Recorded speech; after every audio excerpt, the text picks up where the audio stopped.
You're watching Talking Audio Engineering with special guest Simon Moro. Speaking of in the box, your DAW of choice is obviously Pro Tools. Why have you chosen Pro Tools? It's another question from Cesar Stefan Habanu. Yeah. Sorry if I butchered that. Well, it's your forum's questions. Why have you chosen Pro Tools? Oh, he's flicking it back. Well, I started on Pro Tools. Well, I didn't actually start on Pro Tools. I started on Audacity, and it was crap. It was highly limited, and I started working with a producer, Andy Baldwin, who did the Cat Empire, and this is when I was in a rock band, and he suggested to us that one of us get a Pro Tools system so we can do overdubs ourselves to try and save some money. As it turned out, we didn't end up using it that much, and what we recorded sounded not very good, so it got canned. And once buyer's remorse kicked in, I got interested in recording and decided to pursue it. And you get used to working a certain way, and I would find it really hard to switch to another DAW. I could do it, but I don't want to. I like the way it feels. I like the way it looks. I don't necessarily subscribe to this whole thing that each DAW has a different sound, but there's definitely differences in the way that DAWs convert the sample rate of, if you have files that say 48 and you downsample to 44.1 or something like that. Definitely a difference there. People have tested that, but digital is digital. I think even though there are differences, the differences are going to be very minuscule. There's a lot of options out there, but this is the one that I've chosen, and I wish to a certain extent that I didn't have to be in it, because I want to not have to pay whatever it costs to keep the licenses, and now of course they've moved to a subscription model, but seems to be the way of the world, especially with plugins and stuff like that. Of course, the other option is Reaper, which is only like $60 or something, but I don't know. It's appealing in some respects, but it also, in other respects, I'm kind of used to what I'm doing in Pro Tools. What about you? First of all, Audacity, was that formerly Cool Edit Pro? I think so.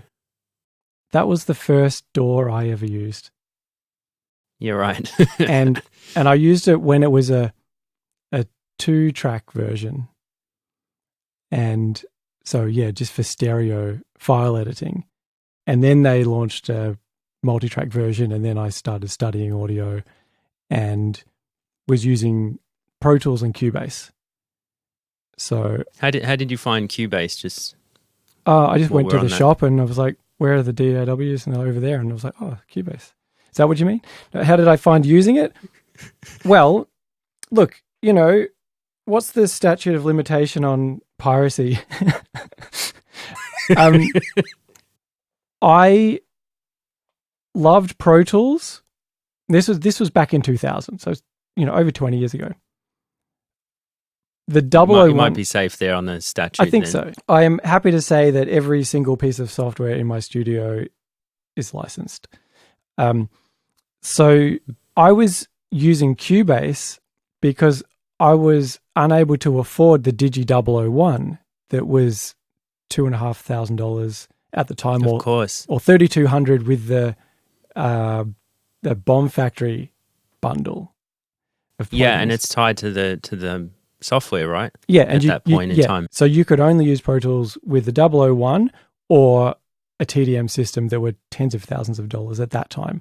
So I was using Pro Tools at uni for recording bands. I was using Cubase at uni for sequencing, and then I used Cubase at home, Cubase 5. A year or so later, I bought Cubase SX version 1 when it came out, And I bought that as a staff member at a music shop. So it was very cheap. It was a not for resale. You buy it as a salesperson to learn it, etc. I actually really liked it. Then I bought a 002 and I was doing composition and sequencing in Cubase and then exporting that into Pro Tools. So I might do a string arrangement in Cubase, export that into Pro Tools where I was recording everything else. And, that was when virtual instruments were limited and quite flaky in Pro Tools. Still are to a certain extent. They still are. Yeah, I would agree with that. So I was using Cubase for sequencing, Pro Tools for recording.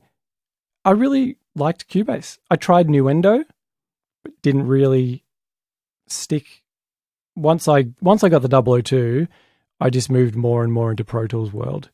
I then got a Pro Tools HD system maybe a year or so later and have just pretty much worked exclusively in Pro Tools.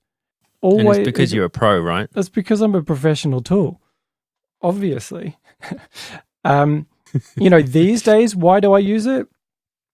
It does everything that I need it to do as a professional engineer and mixer. So my day-to-day role is recording and mixing and producing. If I need to do any heavy sequencing, I'm usually bringing an arranger into the project and I might be at their studio and they're using Logic and that's fine. Pro Tools does everything I need it to do. The other thing is, I built my studio around Pro Tools. I've got the D Control, which is exclusively Pro Tools. And before that, I had the Pro Control. Well, I had the D command and then the Pro Control before that. So I've always been fascinated by people that hate Pro Tools yet work as recording engineers. I can understand it for sequencing. I've never understood it for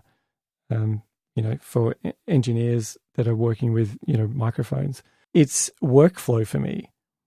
What I love about Pro Tools is you have the edit window, you have the mix window, and you have a plugin window sitting on top. It reminded me of a digitized version of a studio. Why isn't there a phase button on every single channel? If I think about how often I use phase, just a phase reverse, it's infrequently enough for me to just chuck a trim up and flip a phase. It is a very interesting one though, because you would think, if you're trying to emulate an analog console, they've all got phase, they've all got high pass filters. So I can see it from that point of view, and it is an interesting omission. However, I just wonder why they haven't got it in there. I'm wondering if maybe. Well, I could see a case from a software programming point of view. Where is it going to go? I actually did this years ago. I sent them something on Twitter, which was a mocked up version of where it would go. Where's it go? It would go basically where your mute and solo and those sort of buttons are, I think, was where I put them. Somewhere down there. Yeah. Yeah. I mean, I actually don't mind not having one, because otherwise I'd be looking at all of these phase buttons that I might flip one or two phases, phases in session each time. So for me, I'd probably rather not have the clutter. So that's the case I could see for leaving it out. It is an interesting omission though, I wonder if it's a rethinking usability UX thing where they've said, you know what, people can just chuck a trim up, or most plugins have phase. Let's just leave it off, make it cleaner. Why I find it a pain in the butt is because when I'm behind me doing some drum recording, I'm typically running the Avid Control mobile app, and I have to go into a plugin in order to flip it. So that's annoying. For me, it's a bit annoying. But I mean, that's what you get when you're recording on your own and you don't have an assistant. So but it is an interesting discussion, because it would make sense to have it there.